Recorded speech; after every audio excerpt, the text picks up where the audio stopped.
ನನ್ನ ಹೆಸರು ಸಾವಿತ್ರಿ.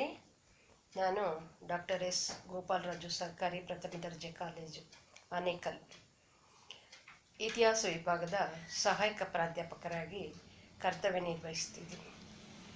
ನಾನು ಬ್ರಿಟಿಷರ ಕಾಲದ ಸುಂಕ ನೀತಿ ಈ ವಿಷಯವಾಗಿ ವಿಡಿಯೋವನ್ನು ಪ್ರಸ್ತುತಪಡಿಸ್ತಾ ಇದ್ದೀನಿ. Tariff policy during the British rule. ಬ್ರಿಟಿಷರು ಭಾರತಕ್ಕೆ ಬಂದಾಗ ಅವರ ಉದ್ದೇಶ ಆರ್ಥಿಕ ಗಳಿಕೆಯಾಗಿತ್ತು, ಅಂದರೆ ಸಂಪತ್ತನ್ನು ಗಳಿಸೋದೇ ಆಗಿತ್ತು. ಇಲ್ಲಿ ಮೊದಲಿಗೆ ಅವರು ವ್ಯಾಪಾರಕ್ಕಾಗಿ ಬಂದವರು ಕ್ರಮೇಣ ಇಲ್ಲಿನ ರಾಜಕೀಯ ಪರಿಸ್ಥಿತಿ ಅರ್ಥ ಮಾಡಿಕೊಂಡು ಹಂತ ಹಂತವಾಗಿ ರಾಜ್ಯಾಧಿಕಾರವನ್ನು ಹಿಡಿದ್ರು. ಈ ಒಂದು ಹಿನ್ನೆಲೆಯಲ್ಲಿ ತಮ್ಮ ಆರ್ಥಿಕ ಉದ್ದೇಶಗಳನ್ನೆಲ್ಲ ಪೂರೈಸಿಕೊಳ್ಳೋದ್ರಲ್ಲಿ ನಿಸ್ಸೀಮರಾಗಿದ್ದರು. ಅವರು ಬಹಳ ಚಾಕ್ಯಚಕ್ಯತೆಯಿಂದ ಚಾಣಾಕ್ಷರಾಗಿ ಹಂತ ಹಂತವಾಗಿ ರಾಜಕೀಯವನ್ನು ಪ್ರವೇಶ ಮಾಡಿ ಇಲ್ಲಿನ ಸಂಪತ್ತನ್ನು ಸೂರೆಗೊಂಡ್ರು, ಅಂದರೆ ಕೊಳ್ಳೆ ಹೊಡೆದ್ರು ಅಂತಲೇ ಹೇಳ್ಬೋದು. ಅವರ ಆಡಳಿತದಲ್ಲಿ ಅವರು ಹೇಗೆ ಇಲ್ಲಿನ ಸಂಪತ್ತನ್ನು ದೋಚಿದ್ರು, ಇಲ್ಲಿನ ಸಂಪತ್ತನ್ನು ಹೇಗೆ ಸೂರೆಗೊಂಡ್ರು ಅನ್ನೋದನ್ನು ನಾವು ಹಂತ ಹಂತವಾಗಿ ಅಧ್ಯಯನ ಮಾಡ್ಬೋದು. ಹೀಗಾಗಿ ಅವರ ಆರ್ಥಿಕ ನೀತಿಯನ್ನು ನಾವು ಮೊದಲಿಗೆ ವ್ಯಾಪಾರ ವಾಣಿಜ್ಯ ನೀತಿ ಅಂದರೆ ಟ್ರೇಡ್ ಪಾಲಿಸಿ ಅಂಥೇಳಿ ಅದರ ಬಗ್ಗೆ ತಿಳ್ಕೊಳ್ಳೋದಾದರೆ, ವಸಾಹತುಗಳಿರುವುದೇ ತಾಯ್ನಾಡಿನ ಅನುಕೂಲಕ್ಕಾಗಿ ಎಂಬ ಧೋರಣೆ ಅವರಲ್ಲಿ ಇತ್ತು. ಹೊಸದಾಗಿ ಭಾರತವನ್ನು ಅವರು ತಮ್ಮ ವಸಾಹತನ್ನಾಗಿ ಮಾಡಿಕೊಂಡು ಇಲ್ಲಿನ ಕಚ್ಚಾ ವಸ್ತುಗಳನ್ನು ಅವರು ಬಳಸ್ಕೊಂಡು ಸಿದ್ಧಪಡಿಸಿ ನಮಗೆ ಮಾರಾಟ ಮಾಡಿ ಹೆಚ್ಚು ಲಾಭವನ್ನು ಪಡೆದಂಥವ್ರು ಇವರು. ಮೂಲತಃ ಈಸ್ಟ್ ಇಂಡಿಯಾ ಕಂಪನಿಯ ವರ್ತಕರಾಗಿಯೇ ರೂಪುಗೊಂಡಂಥ ಸಂಘ ಇದಾಗಿತ್ತು. ಅದು ಇಲ್ಲಿ ಅಸ್ತಿತ್ವಕ್ಕೆ ಬಂದ ಮೇಲೆ ಸರ್ಕಾರನೂ ಸಹ ಅವರ ಆರ್ಥಿಕ ಹಿತರಕ್ಷಣೆಗಾಗಿಯೇ ತನ್ನ ಆರ್ಥಿಕ ನೀತಿಗಳನ್ನು ರೂಪಿಸಿಕೊಡೋದ್ರಲ್ಲಿ ತೊಡಗಿತ್ತು. ಇನ್ನು ಪಾಶ್ಚಿಮಾತ್ಯರಿಗೆ ಬೇಕಾದಂಥ ಕೆಲವು ಶಾಕಾಹಾರ ಪದಾರ್ಥಗಳಲ್ಲಿ ವಿಶೇಷವಾಗಿ ಸಾಂಬಾರು ಪದಾರ್ಥಗಳು ಅಂತಲೇ ಹೇಳ್ಬೋದು. ಏಲಕ್ಕಿ, ಲವಂಗ, ಮೆಣಸು, ದಾಲ್ಚಿನ್ನಿ ಇವುಗಳೆಲ್ಲ ಸಾಂಬಾರು ಪದಾರ್ಥಗಳ ಜೊತೆಗೆ ಇನ್ನು ಉಣ್ಣೆ, ಚರ್ಮ ಮತ್ತು ಸೆಣಬು ಇವೆಲ್ಲ ಭಾರತದಲ್ಲಿ ಯಥೇಚ್ಛವಾಗಿ ಅವ್ರಿಗೆ ದೊರೀತಾ ಇತ್ತು. ಕಡಿಮೆ ಬೆಲೆಗೆ ಅವರು ಇದನ್ನು ತೆಗೆದುಕೊಂಡು ಹೆಚ್ಚಿನ ಬೆಲೆಗೆ ಮಾರಾಟ ಮಾಡಿ ಹೆಚ್ಚು ಲಾಭವನ್ನು ಗಳಿಸುತ್ತಾ ಇದ್ರು. ಇವುಗಳ ಜೊತೆಗೆ ಹತ್ತಿ ಬಟ್ಟೆ, ರೇಷ್ಮೆ ಬಟ್ಟೆ, ನೀಲಿ, ಟೀ, ಹೊಗೆ ಸೊಪ್ಪು ಇವು ಸಹ ಪಾಶ್ಚಿಮಾತ್ಯ ರಾಷ್ಟ್ರಗಳಲ್ಲಿ ಅಪಾರವಾದಂಥ ಬೇಡಿಕೆ ವಸ್ತುಗಳಾಗಿದ್ದವು. ಇವುಗಳ ಜೊತೆಗೆ ಚಿನ್ನ, ಬೆಳ್ಳಿ, ಲೋಹಗಳನ್ನು ಇವರು ಅದರ ಮೂಲಕ ಖರೀದಿಸಿ ಯುರೋಪ್ನಲ್ಲಿ ಹೆಚ್ಚಿನ ಬೆಲೆಗೆ ಮಾರಾಟ ಮಾಡಿ ಲಾಭವನ್ನು ಪಡಿತಾ ಇದ್ರು. ಇನ್ನು ಈಸ್ಟ್ ಇಂಡಿಯಾ ಕಂಪನಿ ಮೂಲ ಉದ್ದೇಶ ಇದೇ ಆಗಿತ್ತು. ಇದೇ ನೀತಿಯನ್ನು 1757ರವರೆಗೂ ಇದನ್ನು ಪಾಲಿಸ್ಕೊಂಡು ಬಂದರು. ಅಂದರೆ 1600ರಲ್ಲಿ ಬಂದಂಥ ಇವರು 1757ರ ಪ್ಲಾಸಿ ಕದನದವರೆಗೂ ವ್ಯಾಪಾರ ವಹಿವಾಟು ಹೀಗೆ ಸಾಗಿತ್ತು. ಆದರೆ ಪ್ಲಾಸಿ ಕದನ ನಂತರ ಈಸ್ಟ್ ಇಂಡಿಯಾ ಕಂಪನಿ ಬಂಗಾಳದಲ್ಲಿ ನೆಲೆ ಊರಿ ಮೇಲೆ ತನ್ನ ಎಲ್ಲ ಬಗೆಯ ವ್ಯಾಪಾರ ನೀತಿಯನ್ನು ಅದ್ರ ಜೊತೆಲೇ ಭೂ ಪ್ರದೇಶಗಳನ್ನು ಆಕ್ರಮಣ ಮಾಡೋ ನೀತಿಯನ್ನು ಅಳವಡಿಸಿಕೊಂಡು ಹಂತ ಹಂತವಾಗಿ ರಾಜಕೀಯ ಅನೈಕ್ಯತೆಯ ಸಂಸ್ಥಾನಗಳನ್ನು, ರಾಜರುಗಳಲ್ಲೇ ಪರಸ್ಪರ ದ್ವೇಷ ವೈಷಮ್ಯವನ್ನು, ಕಲಹಗಳನ್ನು, ಒಳಸಂಚನ್ನು, ಡಿವೈಡ್ ಆ್ಯಂಡ್ ರೂಲ್ ಒಡೆದು ಆಳುವ ನೀತಿಯನ್ನು ಅನುಸರಿಸಿ ಬ್ರಿಟಿಷರು ರಾಜ್ಯಾಧಿಕಾರವನ್ನು ಕಬಳಿಸ್ಕೊಳ್ತಾ, ಹಾಗಾಗಿ ಭಾರತ ಅವರ ಕೃಪೆಯಲ್ಲಿ, ಅವರ ಕೃಪಾ ಮುಷ್ಟಿನಲ್ಲಿ ಸಿಲುಕಬೇಕಾಯಿತು. ಇನ್ನು ಇಲ್ಲಿನ ಸರ್ಕಾರದ ಎಲ್ಲ ನೀತಿಗಳು ಅವರ ಹಿತಕ್ಕಾಗಿಯೇ ಜಾರಿಗೊಂಡವು. ಹೀಗಾಗಿ ಈ ಒಂದು ಹಿನ್ನೆಲೆಯಲ್ಲಿ ಭಾರತದ ಕಚ್ಚಾ ವಸ್ತುಗಳು ಅವರ ಯಾಂತ್ರೀಕೃತ ಕಾರ್ಖಾನೆಗಳ ಜೀವಾಳವೂ ಸಹ ಆಗಿತ್ತು. ಅವುಗಳಿಗೆ ತೊಂದರೆಯಾಗುವ ಉದ್ಯಮಿಗಳಿಗೆ ಭಾರತದಿಂದಲೇ ಪ್ರೋತ್ಸಾಹ ಸಿಗ್ತಾ ಇತ್ತು. ಆದರೆ ಆ ಇಂಗ್ಲೆಂಡಿನ ಕೈಗಾರಿಕೆಗಳನ್ನು ಪೋಷಿಸಿ ಭಾರತದ ಕೈಗಾರಿಕೆಗಳು ಮೂಲೆ ಗುಂಪಾಗಿಸಿರ್ತಕ್ಕಂಥ ಒಂದು ವಿಚಾರ ಬಹಳ ವಿಪರ್ಯಾಸವಾದದ್ದು, ದುರಾದೃಷ್ಟಕರವಾದದ್ದು ಅಂತಲೇ ಗುರುತಿಸ್ತೀವಿ. ಕೈಗಾರಿಕಾ ಕ್ರಾಂತಿಯ ನಂತರ ಅಂತೂ ಬ್ರಿಟಿಷರ ಆಳ್ವಿಕೆ ಇಂಗ್ಲೆಂಡಿನ ಆರ್ಥಿಕ ಸಾಧನೆಯನ್ನೇ ಗುರಿಯಾಗಿಟ್ಕೊಂಡ್ರು.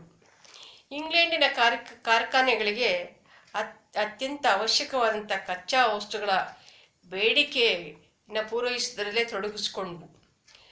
ಹೀಗೆ ಭಾರತವನ್ನು ಪ್ರಮುಖವಾಗಿ ಇಲ್ಲಿನ ಕಚ್ಚಾ ವಸ್ತುಗಳನ್ನು ಇಂಗ್ಲೆಂಡಿಗೆ ಪೂರೈಸುವ ಅಥವಾ ಇಂಗ್ಲೆಂಡಿಗೆ ಕಚ್ಚಾ ವಸ್ತುಗಳನ್ನು ಪೂರೈಸುವ ನಾಡಾಗಿ ಭಾರತ ಹೊರಹೊಮ್ಮಿತು ಅಂತ ಹೇಳಿದ್ರು ತಪ್ಪಾಗಲಾರದು.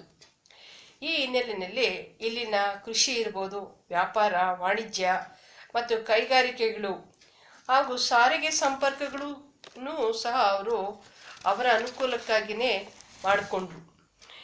ಹೀಗೆ ಬ್ರಿಟಿಷರ ಸಿದ್ಧ ವಸ್ತುಗಳಿಗೆ ಭಾರತ ಮಾರುಕಟ್ಟೆಯಾಗಿಯೂ ಅಸ್ತಿತ್ವಕ್ಕೆ ಬಂತು. ವ್ಯಾಪಾರ ವಾಣಿಜ್ಯ ನೀತಿ ಕೂಡ ಅವರ ಹಿತ ರಕ್ಷಣೆಗಾಗಿಯೇ ಸಾಗಿತ್ತು. ಇನ್ನು ವ್ಯಾಪಾರದಲ್ಲಿ ಒಂದು ರೀತಿ ಪಕ್ಷಪಾತ ನೀತಿಯನ್ನು ಅನುಸರಿಸೋ ಧೋರಣೆಯನ್ನು ತಾಳಿದ್ರು. ಏನಪ್ಪ ಅಂದರೆ ಇಲ್ಲಿನ ವ್ಯಾಪಾರ ಮತ್ತು ವಾಣಿಜ್ಯದಲ್ಲಿ ದ್ವಂದ್ವ ನೀತಿಯನ್ನು ಅನುಸರಿಸಿದ್ರು. ಏನು ದ್ವಂದ್ವ ನೀತಿ ಅಂತಂದರೆ, ಭಾರತದಿಂದ ಬ್ರಿಟನ್ನಿಗೆ ಆಮದು ಮಾಡಿಕೊಂಡಂಥ ಹತ್ತಿ ವಸ್ತುಗಳ ಮೇಲೆ 10% ರೇಷ್ಮೆ ವಸ್ತುಗಳ ಮೇಲೆ 20% ಉಣ್ಣೆ ವಸ್ತುಗಳ ಮೇಲೆ 30% ಸುಂಕವನ್ನು ವಿಧಿಸ್ತಾ ಇದ್ರು. ಇದರಿಂದ ಭಾರತದ ವಸ್ತುಗಳ ಬೆಲೆ ದುಬಾರಿಯಾಗಿ ರಫ್ತು ಹಂತವಾಗಿ ಕ್ಷೀಣಿಸ್ತಾ ಕಡಿಮೆ ಆಗ್ತಾ ಬಂತು. ಹೀಗೆ ಇಂಗ್ಲೆಂಡಿಂದ ಭಾರತಕ್ಕೆ ಆಮದಾಗುವ ಹತ್ತಿ ಬಟ್ಟೆಗಳ ಮೇಲೆ 3.5% ಬಟ್ಟೆಗಳ ಮೇಲೆ 3.5% ಮತ್ತು ಉಣ್ಣೆ ಬಟ್ಟೆಗಳ ಮೇಲೆ 2% ಅತ್ಯಂತ ಕಡಿಮೆ ಶುಲ್ಕವನ್ನು ವಿಧಿಸ್ತಾ ಬಂದರು. ಹೀಗೆ ಭಾರತೀಯರ ಲಾಭಾಂಶ ಕಡಿಮೆಯಾಗಿ ಹಾಗಾಗಿ ಸಂಪತ್ತು ಅಭಿವೃದ್ಧಿ ಆಗಲೇ ಇಲ್ಲ. ಆರ್ಥಿಕವಾಗಿ ಭಾರತ ಕುಸಿತ ಬಂತು. ಭಾರತದಲ್ಲಿ ಬ್ರಿಟಿಷ್ ಸರಕುಗಳು ವ್ಯಾಪಾರ ವಹಿವಾಟುಗಳು ಹೆಚ್ಚಾಗಿ ಆಮದಿಗೆ ಪ್ರೋತ್ಸಾಹ ಪಡ್ಕೊಳ್ತು. ಇನ್ನು ಭಾರತದ ಸಂಪತ್ತು ಇಂಗ್ಲೆಂಡಿಗೆ ಹರಿದೋಯ್ತು. ಹೀಗೆ ಆಂತರಿಕ ವ್ಯಾಪಾರದಲ್ಲಿ ಕೂಡ ಬ್ರಿಟಿಷರು ದ್ವಂದ್ವ ನೀತಿಯನ್ನೇ ಅನುಸರಿಸತೊಡಗ್ತಾ ಇದ್ರು. ಭಾರತೀಯರ ವಸ್ತುಗಳ ಸಾಗಾಣಿಕೆ ಮೇಲೆ ಸುಂಕಗಳನ್ನು ಸಲ್ಲಿಸಬೇಕಾಗಿತ್ತು. ಆದರೆ ಈಸ್ಟ್ ಇಂಡಿಯಾ ಕಂಪನಿನೂ ಈ ಥರದ ತೆರಿಗೆಗಳಿಂದ ರಿಯಾಯಿತಿ ಪಡೆದಿದ್ದು ಹೆಚ್ಚು ಲಾಭವನ್ನು ಪಡೆದುಕೊಳ್ತಾ ಬಂತು.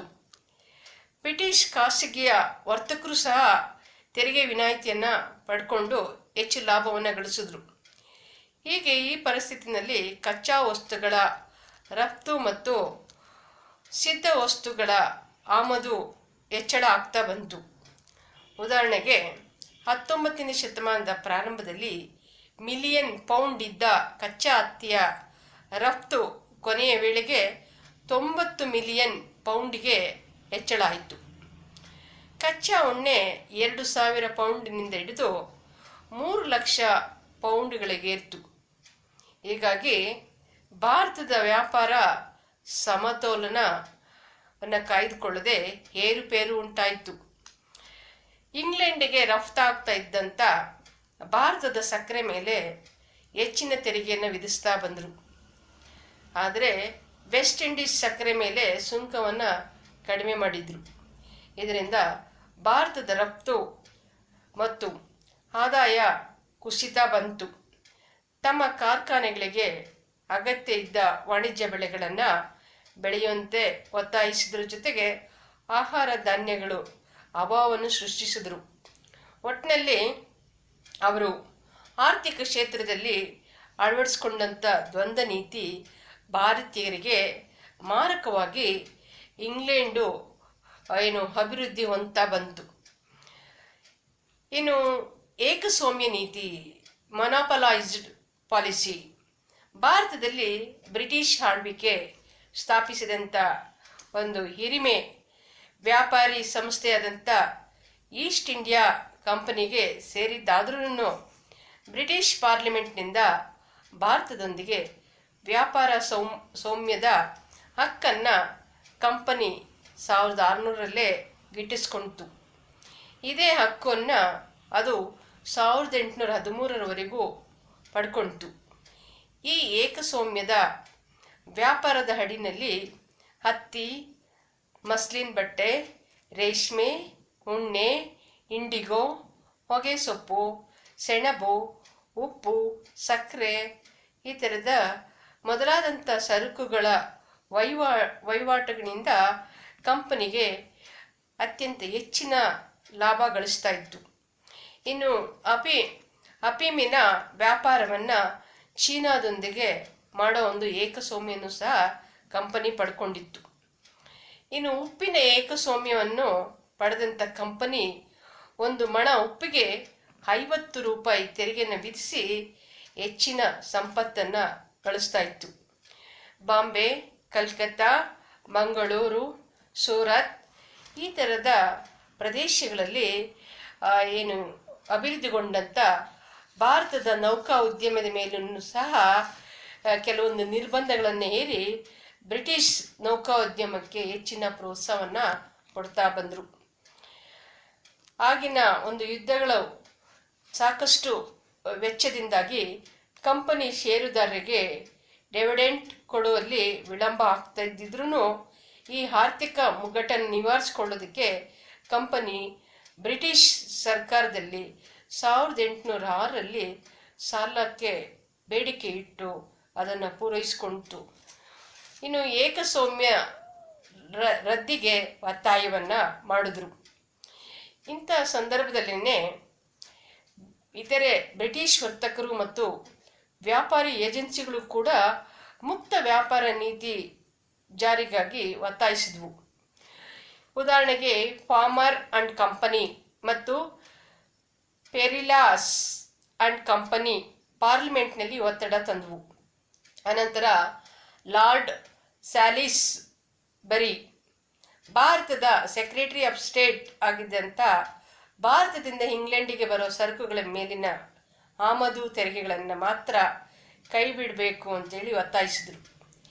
ಈ ಮುಕ್ತ ವ್ಯಾಪಾರ ನೀತಿಗೆ ಅನುಗುಣವಾಗಿ ಹತ್ತಿ, ಸಕ್ಕರೆ, ಟೀ, ಸೆಣಬು ಹೀಗೆ ಮೊದಲಾದಂಥ 21 ಸರಕುಗಳ ಮೇಲೆ ವಿಧಿಸಲಾಗಿದ್ದ ಆಮದು ತೆರಿಗೆಯನ್ನು ವೈಸ್ರಾಯ್ ಲಿಟ್ಟನ್ ರದ್ದುಗೊಳಿಸಿದ. ಕಂಪನಿಯೇತರ ಈ ವರ್ತಕರು ಹಾಗೂ ಏಜೆನ್ಸಿಗಳು 1898ರಲ್ಲಿ ವೆಲ್ಲೆಸ್ಲಿ ಜಾರಿಗೊಳಿಸಿದಂಥ ಉದಾರ ವಾಣಿಜ್ಯ ನೀತಿಯನ್ನು, ಅಂದರೆ ಲಿಬರಲ್ ಟ್ರೇಡ್ ಪಾಲಿಸಿ, ಇದು ನಿಸ್ಸಂಶಯವಾಗಿಯೂ ವ್ಯಾಪಾರದಲ್ಲಿ ತಲೆ ಎತ್ತಿದ್ದಂಥ ಒಂದು ಅಂದರೆ ಉದಾರ ವಾಣಿಜ್ಯ ನೀತಿಯಿಂದ ವ್ಯಾಪಾರದಲ್ಲಿ ತಲೆ ಎತ್ತಿದ್ರು. ಅಂಥ ಪರಿಸ್ಥಿತಿಯಲ್ಲೇ ಕಂಪನಿಯ ವಾಣಿಜ್ಯ ವ್ಯವಹಾರಗಳನ್ನು ಹತೋಟಿಗೆ ತರೋದಕ್ಕೆ ಅದು ಪಡೆದಿದ್ದಂಥ ವ್ಯಾಪಾರ ಏಕಸ್ವಾಮ್ಯವನ್ನು ಬ್ರಿಟಿಷ್ ಪಾರ್ಲಿಮೆಂಟ್ ರದ್ದುಪಡಿಸಿತು. ಈ ಹಿನ್ನೆಲೆಯಲ್ಲಿ ಮುಕ್ತ ವ್ಯಾಪಾರ ನೀತಿಯನ್ನು ಜಾರಿಗೊಳಿಸಿದಂಥ ಕೀರ್ತಿ ಪರೋಕ್ಷವಾಗಿ ವೆಲ್ಲೆಸ್ಲಿಗೆ ಸಲ್ಲಿಸಬೇಕಾಗುತ್ತೆ. ಹೀಗೆ ಏನೇ ಆದರೂ ಉಪ್ಪು ಮತ್ತು ಅಫೀಮು ವ್ಯಾಪಾರದಲ್ಲಿ ಕಂಪನಿಗೆ ಏಕಸ್ವಾಮ್ಯತ್ವವನ್ನು ಮುಂದುವರಿಸ್ಕೊಂಡೇ ಹೋಯಿತು. ಇವೆರಡರಿಂದಲೇ ಕಂಪನಿಗೆ ಅತ್ಯಧಿಕವಾಗಿ ವರಮಾನ ಸಿಗ್ತಾ ಇತ್ತು. ಕಂಪನಿಗಿದ್ದಂಥ ಏಕಸ್ವಾಮ್ಯ ರದ್ದಾಗಿದ್ರೂ ಕೂಡ ಹೆಚ್ಚು ಬಂಡವಾಳ ಪಡೆದಿದ್ದಂಥ ಹಾಗೂ ಬಲಿಷ್ಠವಾಗಿದ್ದಲ್ಲದೆ ಅಧಿಕಾರವನ್ನು ಪಡೆದಿದ್ದರಿಂದ ಅದು ಇತರೆ ವರ್ತಕರನ್ನ ಹತ್ತಿಕ್ಕೋದಕ್ಕೆ ಯಶಸ್ವಿಯಾಯಿತು. ಆದರೆ 1858ರಲ್ಲಿ ಈಸ್ಟ್ ಇಂಡಿಯಾ ಕಂಪನಿ ರಾಜಕೀಯ ಅಧಿಕಾರವನ್ನು ಕಳೆದುಕೊಂಡ ಮೇಲೆ ವ್ಯಾಪಾರ ಪ್ರಾಬಲ್ಯನೂ ಸಹ ಕುಸಿತಾ ಬಂತು. ಇನ್ನು ಮುಕ್ತ ವ್ಯಾಪಾರ ನೀತಿ ಜಾರಿ 1813ರಲ್ಲಿ ಈ ನೀತಿ ಜಾರಿಗೊಂಡ ಮೇಲೆ ಎಲ್ಲ ವ್ಯಾಪಾರ ಸಂಸ್ಥೆಗಳಿಗೂ ವ್ಯಾಪಾರದಲ್ಲಿ ಸಮಾನ ಅವಕಾಶ ದೊರೆತಂತಾಯಿತು.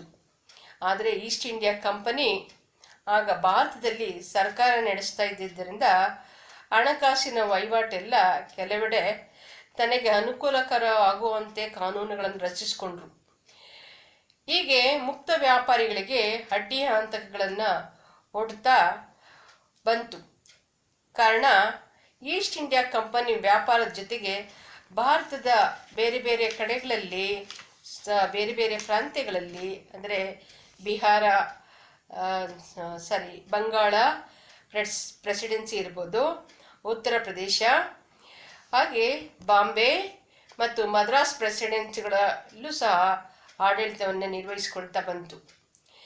ಹೀಗೆ ನಿರ್ವಹಿಸ್ಕೊಂಡು ಬಂದಂಥ ಪ್ರೈವೇಟ್ ರೆಮಿಟೆನ್ಸ್, ಗವರ್ನಮೆಂಟ್ ರೆಮಿಟೆನ್ಸ್ಗಳನ್ನು ಹಣಕಾಸಿನ ವ್ಯವಹಾರಗಳು ತನ್ನ ತೋಟಿಯಲ್ಲಿ ಇಟ್ಕೊಳ್ಳೋದಕ್ಕೆ ಪ್ರಯತ್ನ ಮಾಡಿದ್ವು.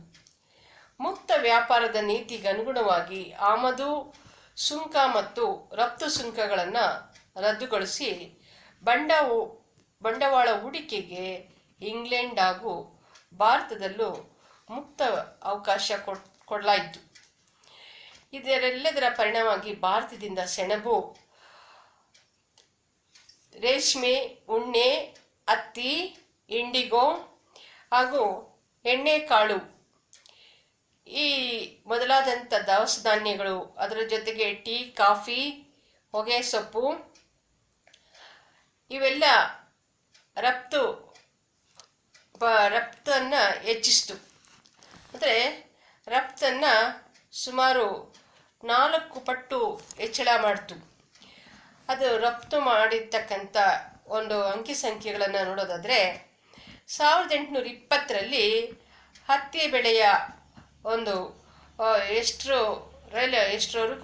ಎಷ್ಟು ಕೋಟಿ ರಫ್ತಾಗ್ತಾ ಇತ್ತು ಅಂದರೆ ಸುಮಾರು 9 ಕೋಟಿ ರೂಪಾಯಿಗಳಷ್ಟು ರಫ್ತಾಗ್ತಾ ಇತ್ತು. ಇನ್ನು ರೇಷ್ಮೆ ಇದು 73 ಲಕ್ಷದಷ್ಟು, ಇಂಡಿಗೋ ಈ ನೀಲಿ ಪುಡಿ ಅದು 16 ಲಕ್ಷದಷ್ಟು, ಅಫೀಮು 1 ಕೋಟಿಗೂ ಅಧಿಕವಾಗಿ, ಗೋಧಿ 60 ಲಕ್ಷಕ್ಕೆ, ಹಾಗೆ ಸೆಣಬು 1 ಕೋಟಿಗೂ ಹೆಚ್ಚಳವಾಗಿ ರಫ್ತಾಗ್ತಾ ಇತ್ತು.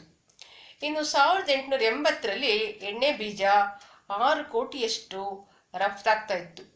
1893ರಲ್ಲಿ ಎಣ್ಣೆ ಬೀಜ 16 ಕೋಟಿಗೆ ಹೆಚ್ಚಳ ಆಯಿತು. ಒಟ್ಟಾರೆ ಮುಕ್ತ ವ್ಯಾಪಾರ ನೀತಿಯಿಂದಾಗಿ ರಫ್ತು ಅಧಿಕಗೊಂಡಂತೆಲ್ಲ ಅವುಗಳ ಕಚ್ಚಾ ಸಾಮಗ್ರಿಗಳಿಗೂ ಹೆಚ್ಚಿನ ಬೇಡಿಕೆ ಉಂಟಾಯಿತು. ಈ ಮುಕ್ತ ವ್ಯಾಪಾರದ ಭಾಗವಾಗಿ ಈ ಬೆಳೆಗಳ ಉತ್ಪನ್ನಗಳನ್ನು ಹೆಚ್ಚಿಸೋದಕ್ಕೆ ಸ್ಫೂರ್ತಿ ನೀಡಲಾಯಿತು. ಹೀಗೆ ಈ ಬೆಳೆಗಳನ್ನು ಬೆಳೆಯೋ ಭೂಮಿಗಳ ಮೇಲಿನ ಕಂದಾಯವನ್ನು 5 ವರ್ಷಕ್ಕೊಮ್ಮೆ ರದ್ದುಗೊಳಿಸಲಾಯಿತು. ಆದರೆ ಇದರಿಂದಾಗಿ ಆಹಾರ ಬೆಳೆಗಳು ನಿರ್ಲಕ್ಷ್ಯಕ್ಕೊಳಪಟ್ಟು ಆಹಾರ ಧಾನ್ಯಗಳ ಕೊರತೆ ಉಂಟಾಯಿತು. ಇವುಗಳ ಬೆಲೆನೂ ಸಹ ಅಧಿಕ ಆಯಿತು. ಇದರಿಂದ ಬಡವರು ತೀವ್ರ ಸಂಕಷ್ಟವನ್ನು, ಆಹಾರದ ಅಭಾವವನ್ನು ಎದುರಿಸಬೇಕಾಯಿತು. ಹೀಗೆ ಈ ಒಂದು ಪರಿಸ್ಥಿತಿ ವಿಶೇಷವಾಗಿ ಅದರಲ್ಲೂ ಬಿಹಾರ, ಬಂಗಾಳಗಳಲ್ಲಿ ಇಂಡಿಗೋ ಬೆಳೆಯೋಕ್ಕೆ ಒತ್ತಾಯ ಮಾಡಿದ್ರು. ಹಾಗೆ ಅವರ ಮೇಲೆ ದೌರ್ಜನ್ಯನೂ ನಡೆಸಲಾಯಿತು. ಟೀ ಸೊಪ್ಪಿನ ಬೆಳೆಗಾಗಿ ಡಾರ್ಜಿಲಿಂಗ್ ಜಿಲ್ಲೆಯಲ್ಲಿ ಸುಮಾರು 70,000 ಎಕರೆಯಷ್ಟು ಟೀ ತೋಟಗಳನ್ನು ಅಭಿವೃದ್ಧಿಪಡಿಸಿದ್ರು. 1850ರಲ್ಲಿ ಈ ಒಂದು 2,16,000 ಪೌಂಡ್ರಷ್ಟು ಉತ್ಪಾದನೆ ಇದ್ದಂಥ ಟೀ 1871ರ ವೇಳೆಗೆ 6,20,000 ಪೌಂಡ್ಗಳಷ್ಟು ಹೆಚ್ಚಳ ಆಯಿತು. ಇನ್ನು ರಕ್ಷಣಾ ಅಥವಾ ನಿಯಂತ್ರಣ ವ್ಯಾಪಾರ ನೀತಿ,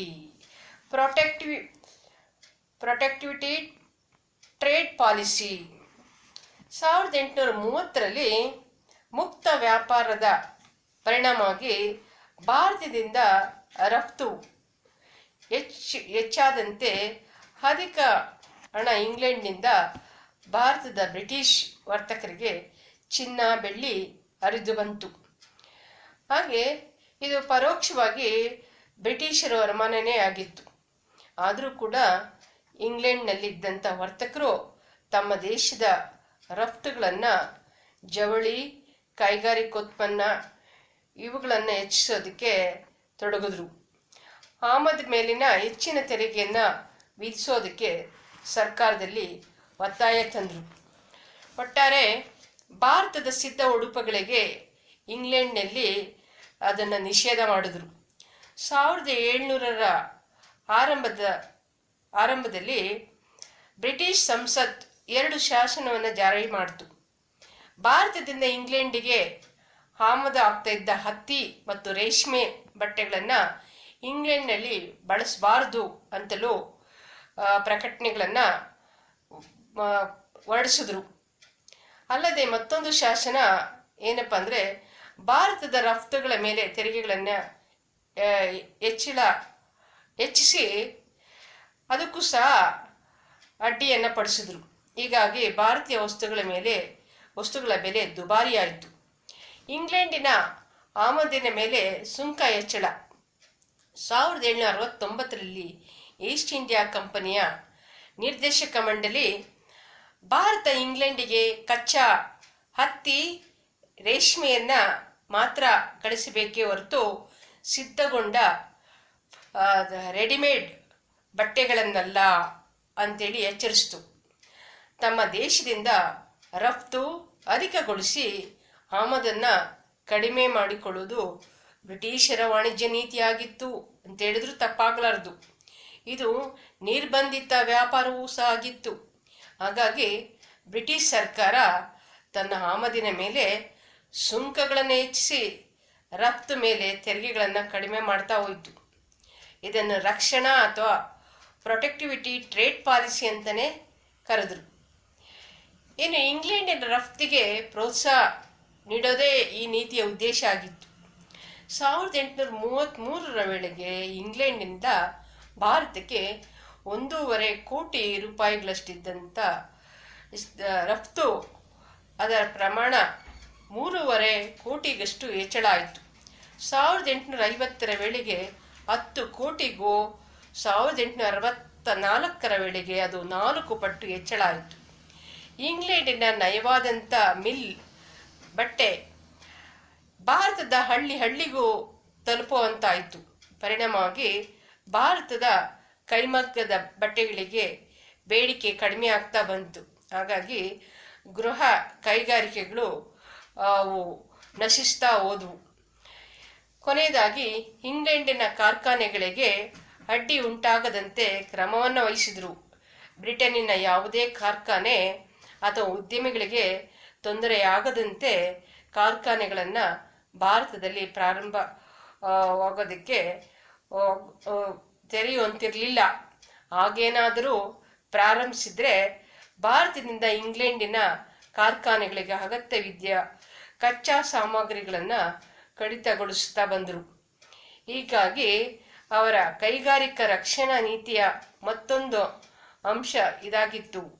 ಇದೇ ಉದ್ದೇಶದಿಂದಲೇ ಅವರು ತಮ್ಮ ದೇಶದ ಹಡಗು ನಿರ್ಮಾಣ ಉದ್ಯಮವನ್ನು ಸಹ ರಕ್ಷಣಾ ದೃಷ್ಟಿಯಿಂದಲೇ ನೋಡ್ತಾ ಭಾರತದ ಕರಾವಳಿಯಲ್ಲಿ ಹಡಗು ನಿರ್ಮಾಣಕ್ಕೆ ಸಾಕಷ್ಟು ಅವಕಾಶಗಳಿದ್ದರೂ ಅದಕ್ಕೆ ಅವರು ಆಸ್ಪದ ನೀಡಲಿಲ್ಲ. ಈ ಒಂದು ವಿಡಿಯೋವನ್ನು ಸದುಪಯೋಗ